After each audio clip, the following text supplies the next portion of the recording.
Chair recognizes the gentleman from Texas, Mr. Green, for 5 minutes.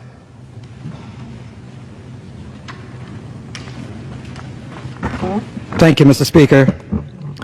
Mr. Speaker, I rise today and I stand in the well of the House as a proud American. I love my country, Mr. Speaker, and because I love my country, I try not to forget those who go to distant places, those who go into harm's way, and they do it because they love the country. Many of them do not come back the same way they left, Mr. Speaker. They are the men and women who serve in our military, and I never want to forget the sacrifices that they make.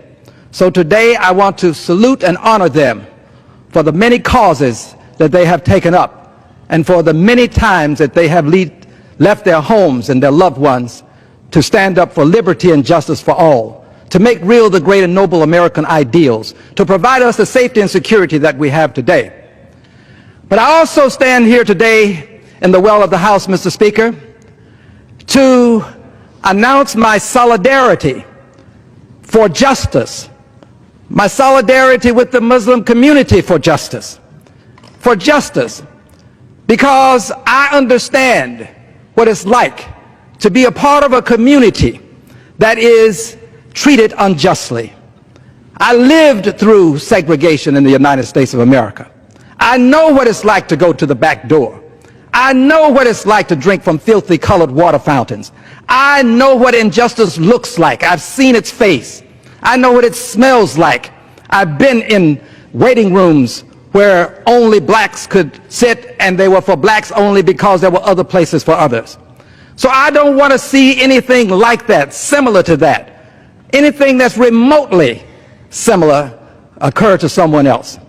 So I'm standing here today in solidarity with the Muslim community because of the injustice that's being perpetrated against Islam. I am a Christian. My grandfather was a Christian minister. But I stand here to support Islam today, one of the great religions of the world. And I do this, Mr. Speaker, because to demean Islam by adding the word terrorist with it is an injustice to the religion.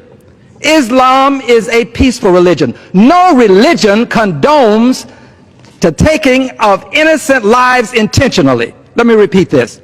No religion condones taking the innocence of the lives of innocent persons intentionally. This is why I'm here, because I want to make it clear that Islam does not condone this. We should not be talking about Islamic terrorists. Why not call them what they are? People who commit dastardly deeds, and if you do it in the name of a religion, that doesn't make what you do a part of the religion. And people ought not be found guilty by their affiliation with a religion.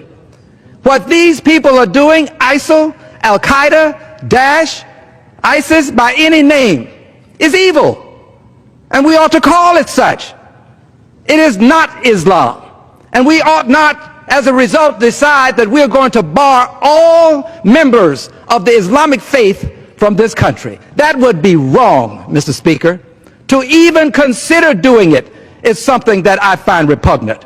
Barring all people because of their faith, the Islamic faith is not the motivating factor behind all of this injustice that we see being perpetrated by ISIL. They can claim what they want, but the members of the faith have spoken up. In Houston, Texas, we met just recently, and we discussed this at length. Every Muslim in that room denounced what was being perpetrated and perpetuated by ISIL, by ISIS, by any name, evil.